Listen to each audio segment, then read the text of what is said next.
Innal hamdalillah nahmaduhu wa nasta'inuhu wa nastaghfiruh wa na'udzu billahi min shururi anfusina wa sayyiati a'malina. Man yahdihillahu fala mudilla lahu wa man yudlil fala hadiya lahu. Wa ashhadu an la ilaha illallah wahdahu la syarika lahu wa ashhadu anna Muhammadan abduhu wa rasuluh sallallahu wa sallama alaihi wa ala alihi wa ashabihi wa man tabi'ahum bi ihsanin ila yaumiddin. Qala Allahu azza wa jalla ya ayyuhalladzina amanu taqullaha haqqa tuqatih wa la tamutunna illa wa antum muslimun. Ya ayyuhan nasu taqu rabbakumul ladzi khalaqakum min nafsin wahidah wa khalaqa minha zawjaha wa batha minhuma rijalan katsiran wa nisaa wattaqullaha alladzi tasaaluna bihi wal arham innallaha kana 'alaikum raqiba. Ya ayyuhalladzina amanu taqullaha wa qulu qawlan sadida yuslih lakum a'malakum wa yaghfir lakum dhunubakum wa man yuti'illaha wa rasulahu faqad faza fawzan 'azima. Fa inna khairal hadithi kitabullah wa khairal hadi hadyu Muhammad ibn Abdullah salawatullahi wa salamuhu alaihi wa syarrul umuri muhdatsatuha wa kulla muhdatsatin bid'ah wa kulla bid'atin dhalalah wa kulla dhalalatin finnar. Amma ba'd, ayyuhal muslimun, sungguh tidak sedikit orang yang dahulunya santri kemudian menyatakan dirinya sebagai thalibul ilmi, tapi ketika setelah keluar dari pesantren maka hidupnya berubah 180 derajat lebih buruk daripada sebelumnya. Wal'iyadzubillah. Sebagian dari mereka ada yang ketika di pesantren selalu membaca zikir pagi, zikir sore, membaca Al-Quran, bahkan qiyamul lail. Namun ketika setelah keluar dari pesantren maka sunnah-sunnah tersebut sedikit demi sedikit hilang dari kehidupannya.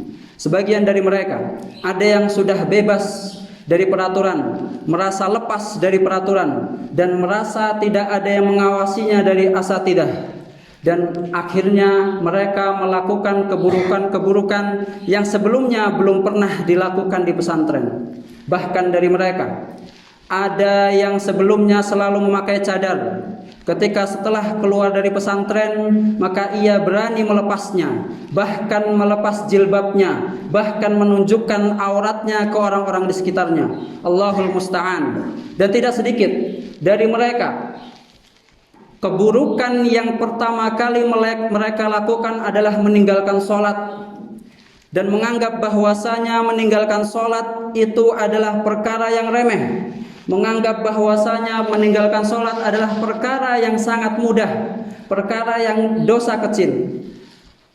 Apakah cocok dan apakah pantas dan layak bagi penuntut ilmu meninggalkan sholat? Apa karena liburan, atau karena sudah bebas di kampus dan memiliki kamar sendiri, atau sudah karena tidak ada asatidah yang mengawasinya lagi?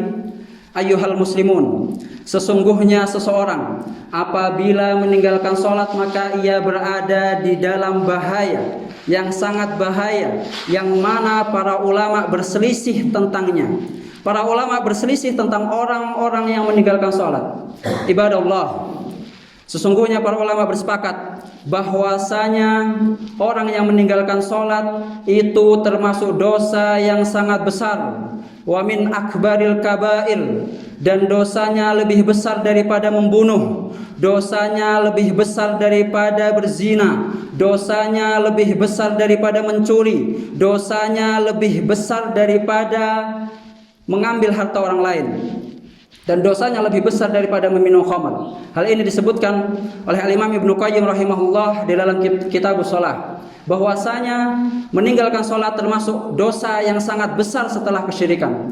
Kemudian ulama bersepakat juga bahwasanya apabila seseorang meninggalkan sholat Apabila seseorang meninggalkan sholat dengan meyakini bahwasanya sholat itu tidak wajib atasnya, maka ulama sepakat ia termasuk orang yang kafir, keluar dari millah, keluar dari Islam. Kemudian setelah itu ulama berbeda pendapat bagaimana orang yang meninggalkan sholat karena malas. Mayoritas imam madhab mengatakan bahwasanya apabila seseorang meninggalkan sholat karena malas, ia masih muslim, tapi ia melakukan dosa yang sangat besar setelah kesyirikan. Ini adalah pendapat Al-Imam Abu Hanifah, pendapat Imam Malik, dan pendapat Imam Asy-Syafi'i rahimahumullah. Namun tidak sedikit ulama yang mengatakan bahwasanya orang yang meninggalkan sholat karena malas, maka ia juga termasuk kafir, keluar dari millah dan keluar dari Islam. Ini adalah pendapat Al-Imam Ahmad bin Hanbal, pendapat Abdullah bin Mubarak, pendapat Abdullah bin Syakik, pendapat Ishaq bin Rahaweh, dan banyak para ulama berpendapat seperti ini. Bahkan ijma' para sahabat yang dinyatakan oleh Abdullah bin Syakik menyatakan bahwasanya sahabat dahulu mengatakan orang yang meninggalkan sholat ia termasuk orang kafir, keluar dari millah. Al-Imam Abdullah bin Syakik rahimahullah mengatakan, kana ashabu Muhammadin sallallahu alaihi wasallam la yarawna syai'an minal a'mali tarkuhu kufran illa shalah, rawahu Tirmidzi wa shahhahu Al-Albani. Abdullah bin Syakik rahimahullah mengatakan bahwasanya dahulu para sahabat Nabi tidak melihat suatu amal yang apabila amalan tersebut ditinggalkan dapat menyebabkan kafir kecuali sholat. Maka ia menyatakan bahwasanya ijma' para sahabat mengatakan bahwasanya orang yang meninggalkan sholat walaupun karena malas maka ia termasuk kafir. Dan tentunya ini ada khilaf di kalangan ulama. Kemudian setelah itu para ulama juga berbeda pendapat, apakah orang yang meninggalkan sholat dihukum mati atau tidak. Tentunya yang menghukum mati adalah qadhi, hakim atau pemerintah Islam. Dan mayoritas ulama mengatakan bahwasanya orang yang meninggalkan sholat karena dosanya lebih besar daripada membunuh, dosanya lebih besar daripada berzina, maka orang yang meninggalkan sholat ia akan dihukum mati. Ini adalah pendapat Imam Malik bin Anas, pendapat Al-Imam Muhammad bin Idris Asy-Syafi'i, Ahmad bin Hanbal, dan juga mayoritas madhab Hambali, Abdullah bin Syakik, Abdullah bin Al-Mubarak. Kemudian pendapat-pendapat ulama yang lain mengatakan bahwasanya orang yang meninggalkan sholat maka ia berhak dihukum mati oleh pemerintah. Kemudian pendapat yang kedua menyatakan bahwasanya orang yang meninggalkan sholat tidak dihukum mati, namun ia dipenjara sampai mati atau dipenjara sampai ia bertobat. Ini adalah pendapat Abu Hanifah An-Nu'man bin Thabit, pendapat Daud bin Ali Al-Muzani Al-Zahiri, dan pendapat Umar bin Abdul Aziz, dan banyak ulama yang lebih condong kepada pendapat pertama. Ayyuhal muslimun, sesungguhnya meninggalkan sholat adalah perkara yang sangat berat, perkara yang sangat besar. Namun hari ini kita melihat mayoritas orang-orang di sekeliling kita melihat bahwasanya sholat adalah hal yang paling mudah ditinggalkan. Orang berbangga ia tidak berzina, tapi ia tidak melakukan sholat, ia masih berbangga. Padahal meninggalkan sholat itu lebih besar daripada berzina, lebih besar daripada membunuh, waliyadzubillah. Kemudian para ulama berbeda pendapat lagi. Seseorang dihukum mati karena meninggalkan sholat. Berapa sholat seseorang bisa dihukum mati? Maka ulama mengatakan seseorang bisa dihukum mati karena meninggalkan sholat walaupun hanya dengan satu sholat, dan keluar dari waktu tersebut seseorang meninggalkan sholat, satu sholat karena malas, maka orang tersebut sudah berhak dihukum mati. Maka ini adalah pendapat mayoritas ulama, pendapat Al-Imam Ahmad bin Hanbal, pendapat Al-Imam Asy-Syafi'i rahimahullah, pendapat Al-Imam Malik rahimahullah, dan pendapat Zohir dari Imam Syafi'i mengatakan bahwasanya walaupun satu sholat seseorang meninggalkannya karena malas, maka hendaknya seseorang tersebut dihukum mati oleh pemerintah atau qadhi atau hakim. Namun pendapat yang lain mengatakan bahwasanya apabila sholat tersebut dapat dijamak, seperti zuhur dijamak dengan asar dan maghrib dijamak dengan isya, maka orang tersebut tidaklah dihukum mati sampai sholat kedua itu waktunya habis. Ini perkara yang sangat besar apabila ditinggalkan oleh hamba. Kemudian ada juga ulama yang mengatakan apabila seseorang meninggalkan sholat dalam satu hari 3 kali sholat berturut-turut, maka ia sudah berhak dihukum mati. Ayyuhal muslimun, sesungguhnya ada seseorang yang ia sholat namun tidak wudu. Hal ini biasanya dilakukan oleh orang-orang yang takut terhadap hukuman, orang-orang yang riya, atau orang-orang yang hanya ketika ditanya apakah Anda sudah sholat, maka ia mengatakan aku sudah sholat. Maka ia sholat namun ia tidak wudu. Akhirnya ulama berbeda pendapat juga. Bagaimana hukum orang yang sholat tidak wudu? Hukum orang yang sholat tidak mandi junub apabila ia junub. Hukum orang yang sholat tidak menghadap kiblat dengan sengaja. Hukum yang orang yang sholat tidak berdiri padahal ia mampu. Maka sebagian ulama mengatakan orang yang meninggalkan wudu ketika sholat maka hukumnya sama seperti orang yang meninggalkan sholat. Ini adalah pendapat Ibnu Aqil Al-Hanbali dan beberapa ulama yang lainnya. Namun sebagian dari ulama mengatakan bahwasanya ia hanya disuruh mengulangi sholat namun tidak dihukum mati, seperti pendapat Abul Barakat Majduddin Ibnu Taimiyah atau kakeknya Taqiyuddin Syekhul Islam Taqiyuddin Ahmad Ibnu Taimiyah. Ayyuhal muslimun, sesungguhnya sholat adalah perkara yang besar.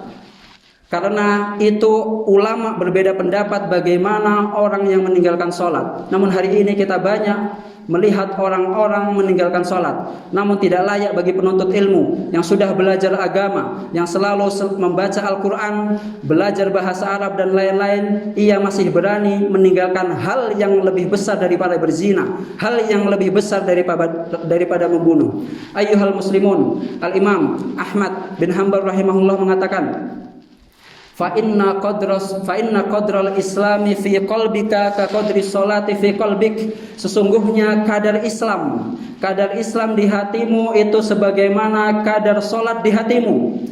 As-sholatu awwalu furudil Islam. Salat adalah kewajiban pertama di dalam Islam. Wahia akhiru ma yufqadu minad din, dan dia adalah hal terakhir yang hilang dari Islam seorang hamba. Fassolatu awwalul islami wa akhiruh. Maka solat adalah awal dari Islam dan akhirnya Islam.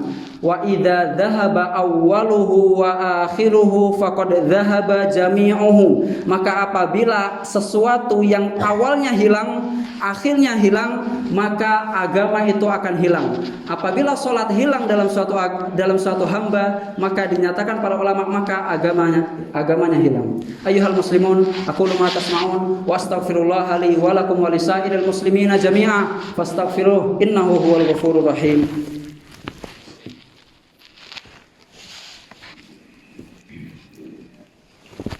Alhamdulillahi wahdah wassalatu wassalamu ala man la nabiyya ba'dah nabiyyina Muhammadin wa ala alihi wa sahbihi wa man saru ala nahjihi wa iktafa atharah wa sanna bi sunnatihi wa ihtada bihudahu ila yaumiddin. Ibadallah, ittaqullaha haqqat taqwa wa man yattaqillaha yaj'al lahu makhraja wa yarzuqhu min haitsu la yahtasib.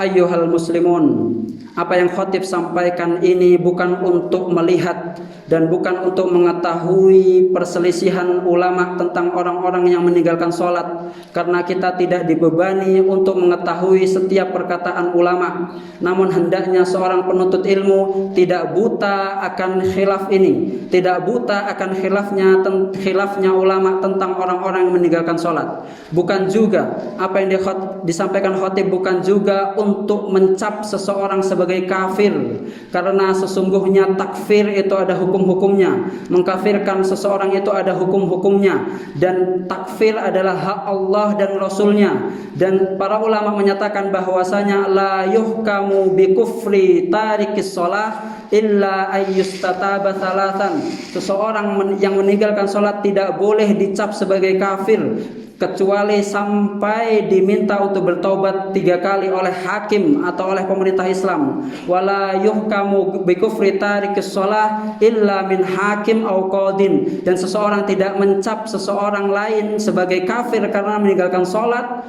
kecuali dari hakim atau qadi atau pemerintah Islam, karena takfir ini adalah hukum Allah dan Rasulnya, dan yang bisa melakukan adalah hakim pemerintah Islam yang resmi. Begitu juga dalam menghukum mati. Menghukum mati adalah hak Allah dan hak Rasulnya, dan hanya bisa dilakukan oleh hakim, qadi atau pemerintah Islam. Dan Al-Imam Ibnu Qayyim rahimahullah dalam kitab Shalah menyatakan, tidak pernah ada orang yang dihukum mati dalam sejarah Islam, tidak pernah ada orang yang dihukum mati karena meninggalkan sholat. Karena apabila seseorang sudah ditunjukkan kepadanya pedang, disuruh sholat dan disuruh bertaubat, maka kebanyakan dari mereka mau untuk melakukan sholat. Ayyuhal muslimun, sesungguhnya yang khatib sampaikan bukan untuk menilai orang, bukan untuk mencap orang, namun sesungguhnya kunna nata'allamu li anfusina, kita belajar untuk diri kita sendiri, kita melihat diri kita sendiri. Karena apabila salah satu dari kita meninggalkan sholat, walaupun satu sholat saja, maka kita sudah berada di antara 2 jurang, yang mana jurang tersebut ulama khilaf atasnya. Di antara 2 jurang, apakah Islam dengan dosa yang sangat besar setelah kekafiran, ataukah kafir keluar dari millah? Di antara 2 jurang, apakah kafir kufur akbar atau kafir asghar? Di antara 2 khilaf ulama, apakah dibunuh atau dipenjara sampai mati? Di antara 2 jurang, apakah dia dibunuh karena murtad atau dibunuh karena had? Ayyuhal muslimun, sesungguhnya apabila kita melakukan atau meninggalkan sholat, maka kita sudah berada di antara khilaf ulama. Maka hendaknya ibadallah wa ayyuhal muslimun wa ayyuhat talibatul ilm, dimanapun anda berada, jagalah sholat. Dimanapun anda kuliah dan sekolah, jagalah sholat. Kemanapun anda liburan, jagalah sholat. Dengan siapapun anda berteman, jagalah sholat. Begitu juga apabila ada masalah, dirikan sholat. Apabila hati gelisah, hamparkan sajadah. Apabila ada 2 perkara yang kita bingung atasnya, beristikharahlah kepada Allah Azza wa Jal. Karena sholat adalah tiang agama. Sholat adalah Allah yang turunkan langsung kepada Nabi Muhammad SAW ketika Mi'raj.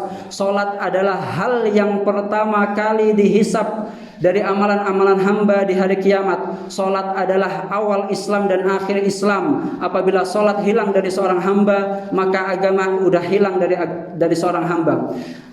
Ayyuhal muslimun, innallaha wa malaikatahu yusholluna 'alan nabi ya ayyuhalladzina amanu shollu 'alaihi wa sallimu taslima. Allahumma sholli 'ala Muhammad wa 'ala ali Muhammad kama shallaita 'ala Ibrahim wa 'ala ali Ibrahim, wa barik 'ala Muhammad wa 'ala ali Muhammad kama barakta 'ala Ibrahim wa 'ala ali Ibrahim innaka Hamidum Majid.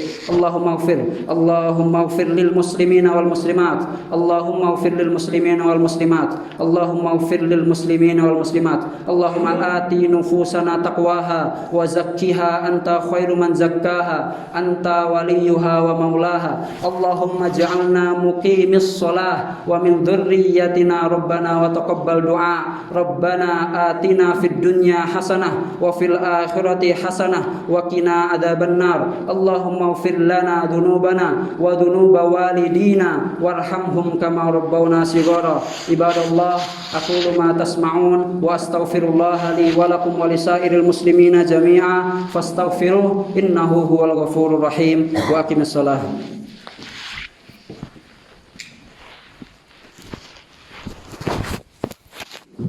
Allahu akbar.